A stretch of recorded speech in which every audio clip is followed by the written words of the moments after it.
یہ کس اعتبار سے؟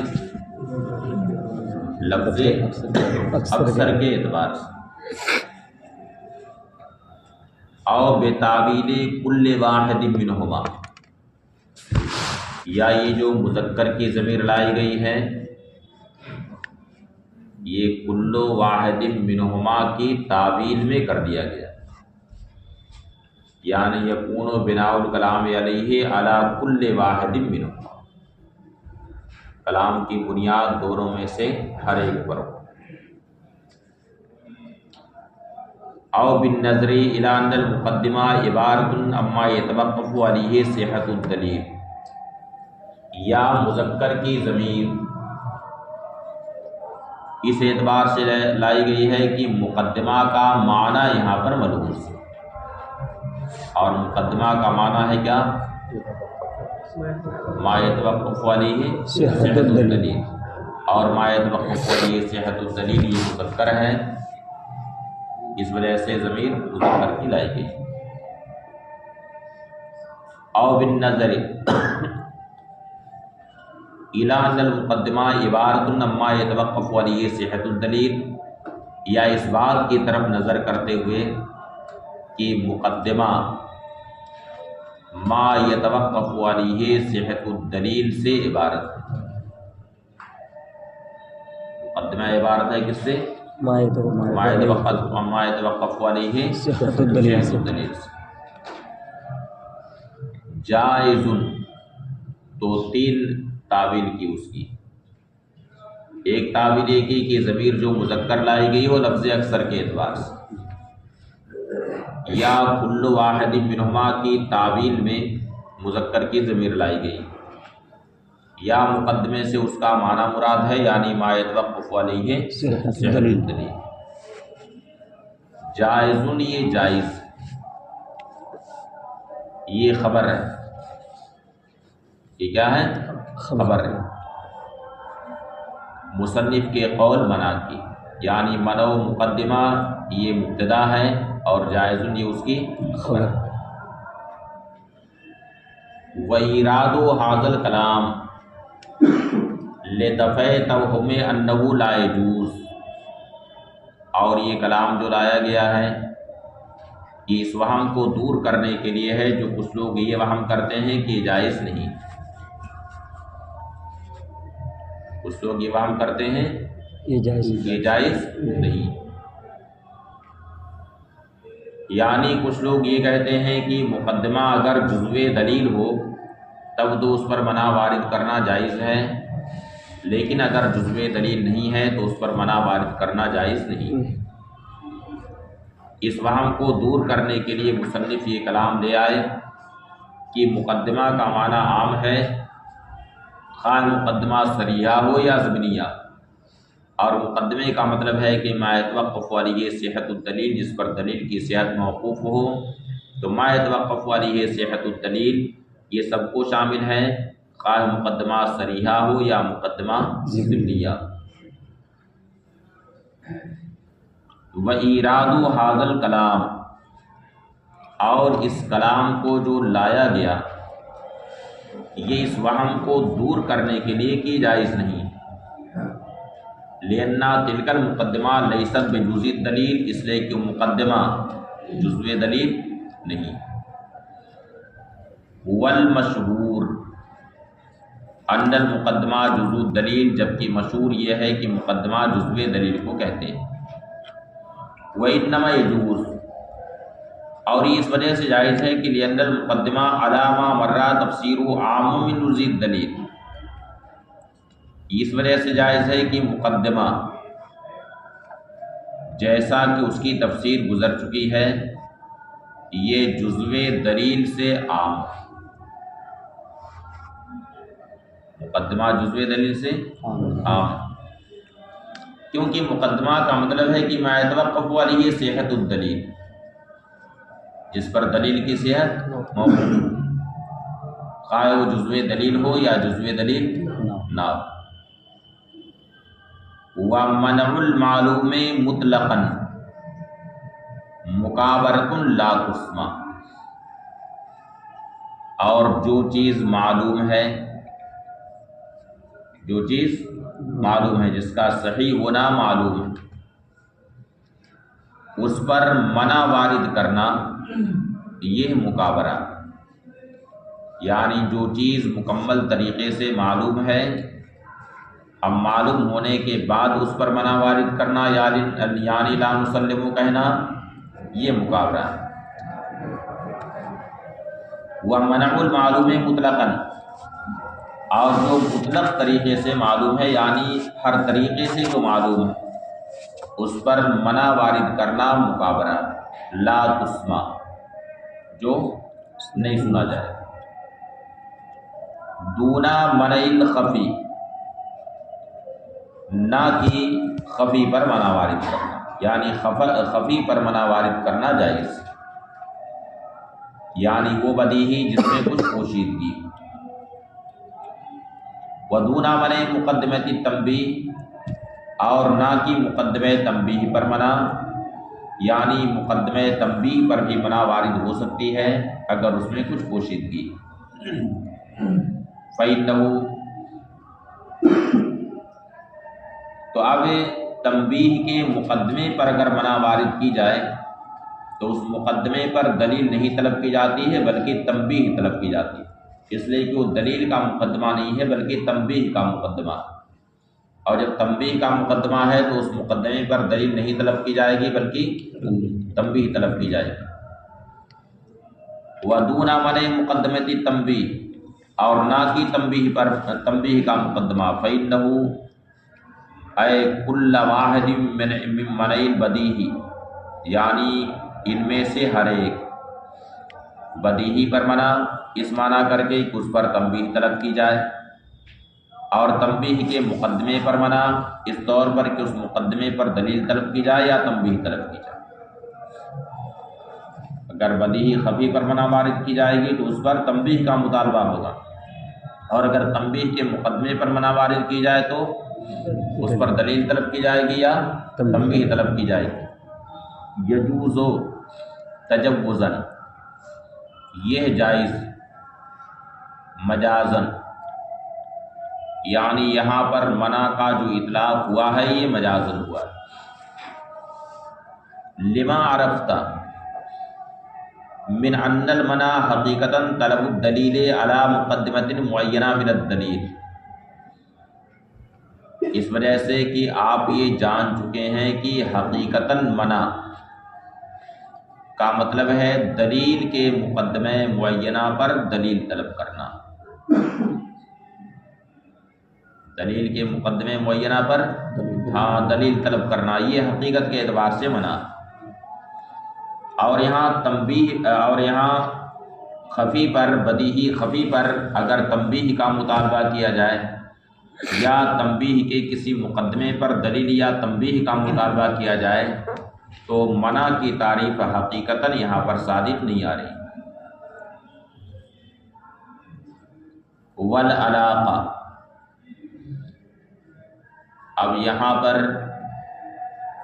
لفظ منع کا اطلاق جو مجازن ہوا ہے تو اطلاق مجازی کے لیے کوئی مناسبت درکار، کوئی مناسبت چاہیے نا جی۔ کسی کو بھی کسی چیز سے موسوم کیا جاتا ہے تو کوئی مناسبت وہاں پر ہوتی ہے۔ اب جیسے کسی کا نام بدھو پڑ گیا تو کیا مناسبت ہوتی ہے؟ ہاں کیا مناسبت ہوتی ہے؟ نہیں پتا ہے کیا مناسبت ہوتی ہے؟ اس لیے کہ بدھ کے دن اس کی پیدائش ہوئی ہے یا اور کوئی مناسبت ہوتی ہے؟ ہاں لگ رہا ہے کوئی اور مناسبت ہوتی ہے۔ تو اب یہاں پر علاقہ کیا ہے؟ تو علاقہ بار بار بیان ہو چکا ہے کہ منع کی جو تعریف ہے حقیقتاً طلب الدلیل علی مقدمۃ معینہ، اس میں طلب کا معنی موجود ہے، اور یہاں بدیہی خفی پر جب تنبیہ طلب کی جائے گی تو اس میں بھی طلب کا معنی ہے، طلب کا معنی اس میں بھی ہے، یا تنبیہ کے کسی مقدمے پر دلیل یا تنبیہ طلب کی جائے تو اس میں بھی طلب کا معنی ہے۔ تو گویا کی مطلق طلب ایک کلی چیز ہے، مطلق طلب ایک کلی چیز ہے، اور یہ سب اسی کلی کے جزیات اور افراد ہیں۔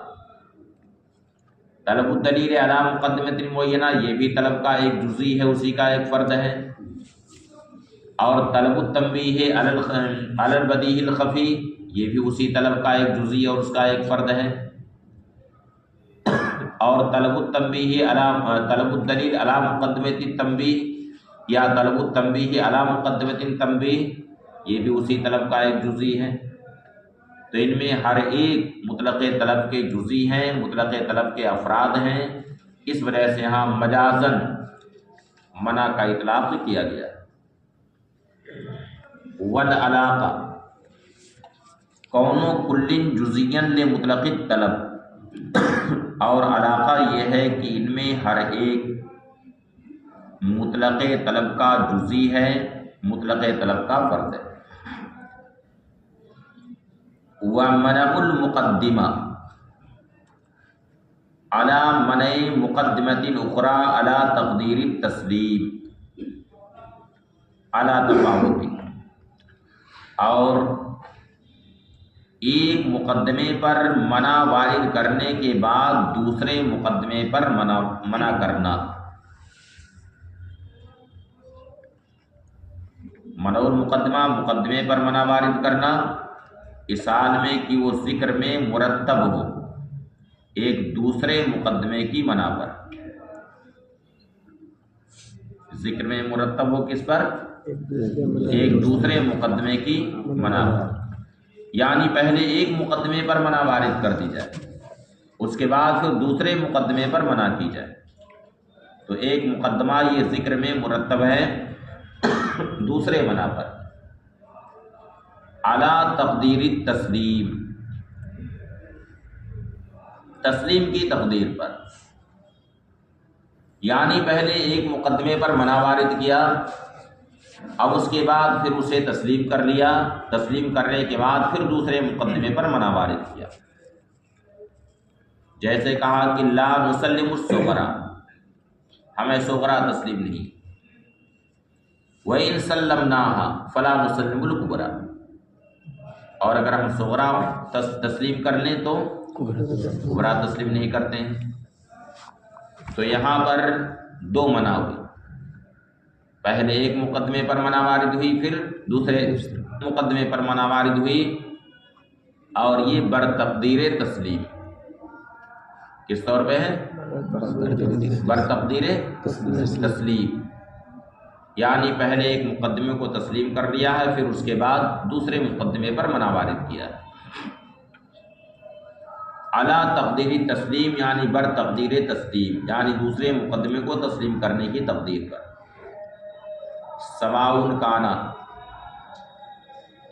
یمنع المقدمۃ المتقدمہ اولا والمؤخرہ ثانیا و بالعکس، خواہ پہلے والے مقدمے پر پہلے منع وارد کرے اور بعد والے پر دوسری بار میں وارد کرے، یا اس کے برعکس، یعنی دونوں صورتیں جائز کہ مثلا پہلے صغرا پر منع وارد کرے پھر کبرا پر منع وارد کرے، یا یہ ہے کہ پہلے کبرا پر منع وارد کرے پھر صغرا پر منع وارد کرے۔ سواء کان المنع المذکور فی التردیدات اولا، خواہ یہ منع جس کا ذکر ہوا یہ تردیدات میں ہو اولا، یا تردیدات میں نہ ہو۔ تو تردید کس میں ہوتی ہے؟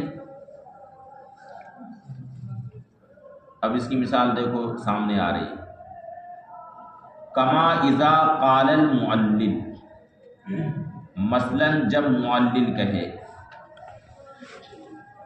لا یخلو اما یکونا ھذا او ذالک، یہ شے خالی نہیں، یا تو یہ ہوگی یا وہ ہوگی، یہ شے دو حال سے خالی نہیں، یا تو یہ ہوگی یا وہ ہوگی۔ اگر یہ ہوگی تو ایسا ہوگا، اور اگر وہ ہوگی تو ویسا ہوگا۔ جیسے کہا لا یخلو اما یکونا حاضل حیوان انسان او فرس، خالی نہیں، یہ انسان، یہ حیوان یا تو انسان ہوگا یا فرس ہوگا۔ ان کانا انسان یکون ناطقا و ان کانا فرسن یکون صاحقا، اگر انسان ہوگا تو کیا ہوگا؟ ناطق ہوگا، اور فرس ہوگا تو سائل ہوگا۔ اب یہاں پر سائل منا وارث ہے، اور سائل یہ کہے کہ ہمیں تسلیم نہیں، ان کانا ھذا فقضا، یعنی جیسے چاہے منا وارث کرے۔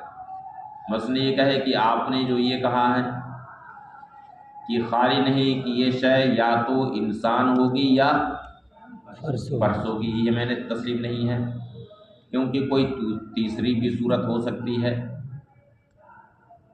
کوئی تیسری بھی صورت ہو سکتی ہے کہ نہ انسان ہو اور نہ فرس ہو۔ اور اگر ہم یہ تسلیم کرنے کی ان دو حالتوں سے خالی نہیں، تو ہمیں یہ نہیں تسلیم ہے کہ اگر انسان ہوگا تو ناطق ہوگا، اور اگر ہم اسے تسلیم کر لیں تو ہمیں یہ نہیں تسلیم ہے کہ اگر یہ فرس ہوگا تو ظاہر ہوگا۔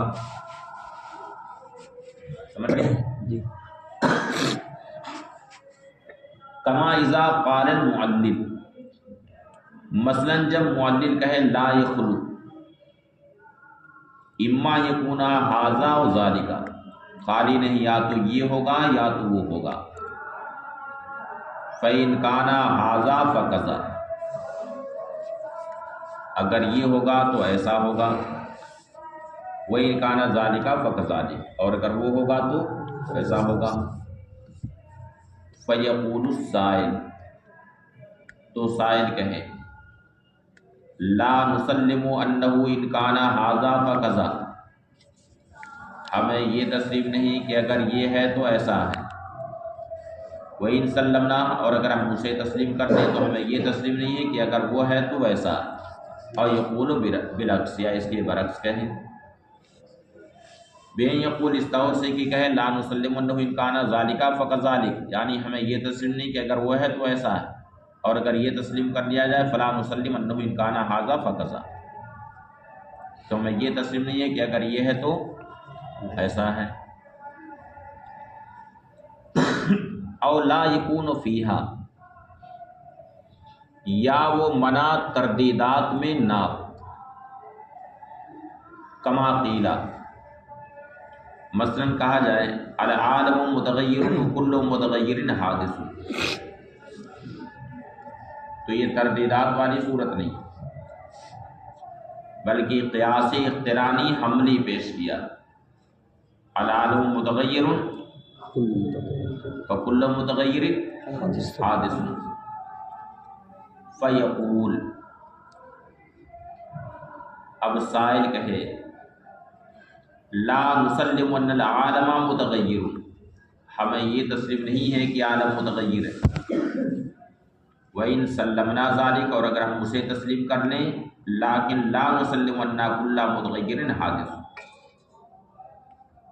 لیکن ہمیں یہ تسلیم نہیں ہے کہ ہر متغیر حادث۔ او یقول بالعکس، یا اس کے برعکس کہے، یعنی پہلے کبرا پر منع وارد کرے پھر صغرا پر منع وارد کرے۔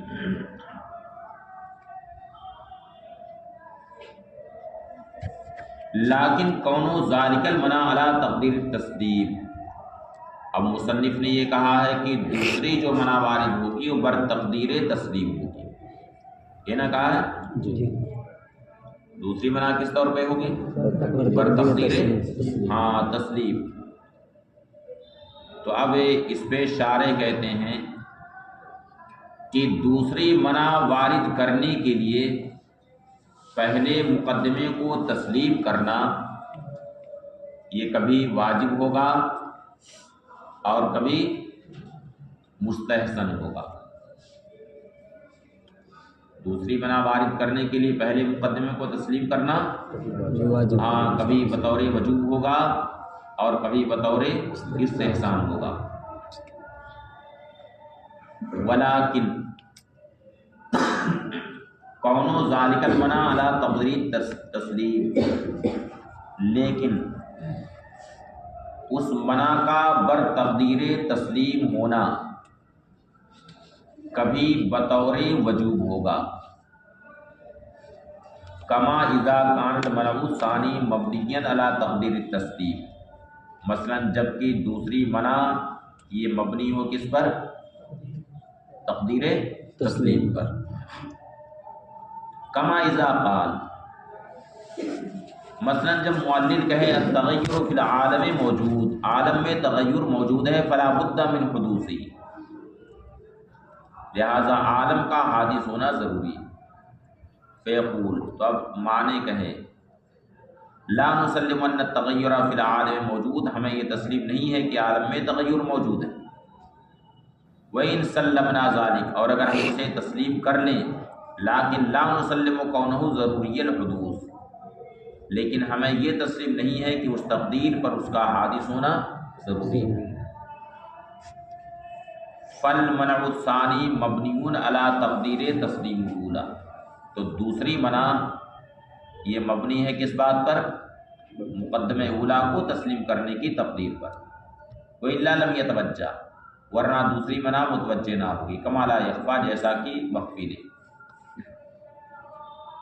وقد یکون بطریق الاستحسان، اور کبھی دوسری منع وارد کرنے کے لیے پہلے مقدمے کو تسلیم کرنا واجب نہیں ہوتا ہے بلکہ صرف مستحسن ہوتا ہے۔ وَهُوَ إِذَا لَمْ يَكُنِ الْمَنْعُ مَبْنِيًّا، اور یہ اس وقت ہے جبکہ منع یہ مقدمہ اولا کی تسلیم پر مبنی نہ ہو۔ کما سلف مثال ہو، جیسا کہ اس کی مثال گزر چکی ہے۔ وَهَذَا مَعْنَى قَوْلِهِ قُدِّسَ سِرُّهُ، اور یہی معنی ہے مصنف قدس سرہ کے اس قول کا علی تفاوت، یعنی ایک مقدمے پر منع وارد کرنے کے بعد دوسرے مقدمے پر منع وارد کرنا، یعنی ایک مقدمے سے زائد پر منع وارد کرنا، یا یوں کہہ سکتے ہیں کہ ایک مقدمے پر منع وارد کرنے کے بعد دوسرے مقدمے پر منع وارد کرنا، یہ علی تفاوت، اس کی کئی قسمیں ہیں۔ ایک مقدمے پر منع وارد کرنے کے بعد دوسرے مقدمے پر منع علی تفاوت، اس کی کئی قسمیں ہیں، اس میں کافی تفاوت ہے۔ اور تفاوت بیان ہوا آپ کے سامنے کہ کبھی مقدمے اولا کو تسلیم کرنا واجب ہوتا ہے اور کبھی مقدمے اولا کو تسلیم کرنا مستحسن ہوتا ہے۔ علی تفاوت نے قائم علیہ، یعنی علی تفاوت یہ متعلق ہے قائم سے، یعنی متفاوت طریقے سے۔ وَبِمَا ذَكَرْنَا مِن مَّعْنَى الْكَلَامِ، چلو اب یہاں سے